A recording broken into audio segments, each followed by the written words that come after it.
ମୁଁ ସମସ୍ତଙ୍କୁ ନମସ୍କାର ଜଣାଉଛି। ଜୟ ଶ୍ରୀ ଜଗନ୍ନାଥ। ଦେଖନ୍ତୁ, ଫ୍ରାଇଡେ ଦିନ ମୋ ବାପାଙ୍କ ଜନ୍ମଦିନ ଥିଲା। ସେଇଦିନ ବାପାଙ୍କର ଜଣେ ଭାଇଙ୍କ ପୁଅ ଆସିଲେ ଘରକୁ।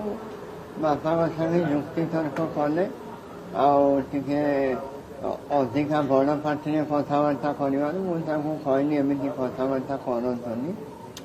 ସିଏ ଧମକ ଦେଲେ ମୋତେ, ଆଉ ବାପାଙ୍କୁ ମରିଯିବାକୁ କହିଲେ। ତାପରେ ମୋତେ ଧକ୍କା ଦେଲେ। ମୋ ସ୍ତ୍ରୀ ଯେମିତି ଆସିଲା, ମୋ ସ୍ତ୍ରୀକୁ ବାଡ଼େଇବାକୁ ହାତ ଉଠେଇଲେ। ମୋ ସାନ ଭାଇ ଦୌଡ଼ିକି ଆସିଲା, ସେ ଦୌଡ଼ିକି ବାହାରକୁ ପଳେଇ ଆସିଲେ। ତାପରେ ଆମର ଗୋଟେ ବହି ଦୋକାନ ଅଛି, କଟକ ଷ୍ଟୁଡେଣ୍ଟ ଷ୍ଟୋର, ସେଟା ବାପାଙ୍କର। ସେଠି ରହିଥିଲେ। ଆଉ ଗୋଟେ ବାପାଙ୍କ ଭାଇଙ୍କ ପୁଅ ସୌମିତ୍ରୀ ମିଶ୍ର, ଇଏ ଯିଏ ଥିଲେ ସବ୍ୟସାଚୀ ମିଶ୍ର, ଦୁଇ ଜଣ ମିଶିକି କଥା ହେଲେ। ଅସଭ୍ୟ ଅଶ୍ଳୀଳ କଥାବାର୍ତ୍ତା କଲେ। ଆଉ ବାପାଙ୍କୁ ମରିଯିବା ପାଇଁ କହିଲେ। ମୋ ସ୍ତ୍ରୀକୁ କ୍ୟାରେକ୍ଟରଲେସ୍ ବେଶିଆ, ଏମିତି ବହୁତ କଦର୍ଯ୍ୟ କଥା କହିଲେ। ଆଉ ମୋତେ କ୍ୟାନ୍ସର ହେଇଛି, କୁଆଡ଼େ ସିଏ ଅଭିଶାପ ଦେଇଛନ୍ତି। ଠିକ୍ ଅଛି, ଆଉ ମୋତେ ମାରିଦେବେ। ରାସ୍ତାଘାଟରେ ଯୋଉଠି ଦେଖିବେ ଓକେ, ମୁଁ ତ ମରିଯିବି, ମୋ ଛୁଆ ପିଲା। ସେଇଥିପାଇଁ ମୁଁ ପୋଲିସରେ କମ୍ପ୍ଲେନ୍ କଲି। ଆଉ ମୋତେ ପ୍ରେସର କରୁଛନ୍ତି ଆମ ଫ୍ୟାମିଲିର ଅନ୍ୟ ମେମ୍ବର ମାନେ ଯେ କେସ୍ ଦିଅ ନାହିଁ, କମ୍ପ୍ରମାଇଜ।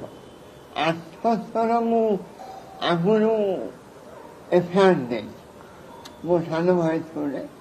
ସବୁଥର କମ୍ପ୍ରମାଇଜ କରା, ଏଥର ନାହିଁ। ସମସ୍ୟା କଣ ଥିଲା? କାହିଁକି 8 ଥର କମ୍ପ୍ଲେନ ଦେଲେ? କଣ ସମସ୍ୟା? ପାରିବାରିକ ଥିଲା ନା ଆଉ କିଛି ଥିଲା? ପାରିବାରିକ, କେବଳ କିଛି କାରଣ ନାହିଁ। ନା ଜମି ବାଡ଼ି ପାଇଁ ଝଗଡ଼ା ନାହିଁ, କିଛି ଝଗଡ଼ା ନାହିଁ। କେବଳ ବହି ଦୋକାନଟା ନେଇଦିଅ, ଆମେ ନେଇଯିବୁ, ମୋ ବାପା ମରିଯାଆନ୍ତୁ। ଆଉ ସାତକୀ ମିଶ୍ର କିଏ? ସିଏ କଣ କରୁଛି? ଆରେ ଭାଇ, ମୁଁ ସାଧାରଣ ଆକ୍ଟର, ମୁଁ କଣ କରୁଛି? ବହି ଦୋକାନର ମାଲିକାନା ଆଜ୍ଞା କାହା ପାଖରେ ଅଛି? କାହିଁକି ସେ ଜେଜେ ବାପା ମୋ ବାପାଙ୍କୁ ହ୍ୟାଣ୍ଡଓଭର କରିଛନ୍ତି। ସିଏ ବୁଝୁଛନ୍ତି 40-50 ବର୍ଷ ହେଇଗଲା। ଆଉ ଏମାନେ ଜବରଦସ୍ତ ଇଣ୍ଟରଫିୟର କରୁଛନ୍ତି, ଧମକଉଛନ୍ତି।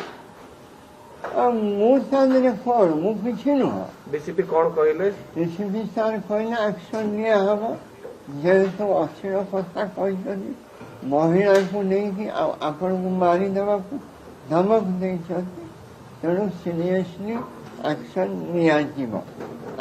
ପୋଲିସର ନିୟମ ଅନୁସାରେ ସେମାନେ ଆକ୍ସନ ନେବେ। ତାହେଲେ ମୁଁ ସେଫ୍ ରହିବି। ନହେଲେ ମୋତେ ଗୋଟେ ଛୋଟ ପିଲା ଚାହିଁଲେ ବି ମାରିପାରିବ।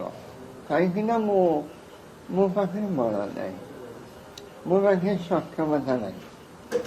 ଆଉ ମୁଁ ସୋସିଆଲ ମେସେଜ ଦଉଛି ଖାଲି, ଆକ୍ଟିଂ ଲାଇନରେ କାମ କରିପାରୁନି। ଧମକ ମୁଁ ବି ଫିଲ୍ମରେ ଆକ୍ଟିଂ କଲାବେଳେ ଦଉଥିଲି। ଇଏ ତ ଓପନ ମାନେ ଜୀବନରେ ଫାର୍ଷ୍ଟ ଟାଇମ୍ ଦେଖିଲି ଲାଇଭ୍ ଦେବା। ଆପଣ ବି ଶୁଣିବେ,